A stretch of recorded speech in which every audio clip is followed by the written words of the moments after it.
Hi guys! Today is June 4, 2025 at samahan nyo akong i-process yung visa ko dito sa Thailand. Actually, transfer visa lang ito. Ibig sabihin, yung visa ko dun sa old school ko, ita-transfer lang sa bago kong school. Kaya naman, sobrang grateful ako sa old school ko kasi pinayagan nila yung request ko na i-transfer yung visa ko sa university, which is yung new workplace ko ngayon. Ang kagandahan ng transfer visa ay less gastos at less hassle kasi hindi mo na kailangang mag-exit sa Lao para mag-non-B, and yung processing nito ay isang araw lang. Siguro one of these days ikukwento ko yung step by step na pag-process ng transfer visa para hindi nyo rin ma-experience yung experience ko na hassle ba. Na-stress ako ng konti.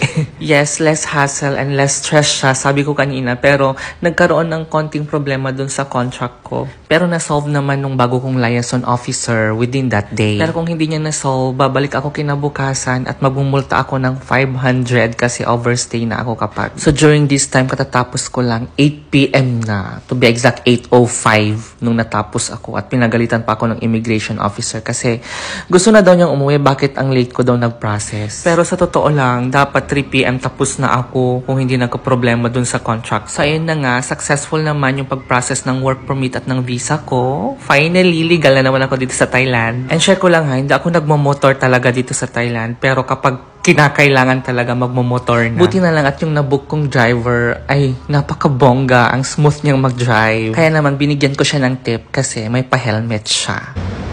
Sa wakas, natapos din. Grabe, nung oras na alas 8 na ako natapos. Pero thank you, oh my God! Natapos na ang aking visa at ang aking work permit. Thank you, Lord. Thank you so much. Grabe. Kala ko talaga hanggang bukas pa ako magpa-process eh. Ang bongga pa lang transfer visa, isang araw lang. Bongga pero nakaka-stress. Basta nagka-problema kanina yung date sa contract ko. So, saan to? Wait lang. P-Hub. Sukhumvit line. Kun kap.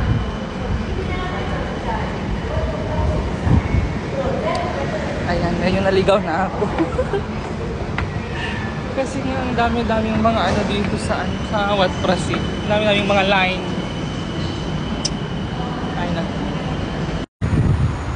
Ay naku, basta nakakaloka talaga. Nakakaloka. Pero carry lang. Diba?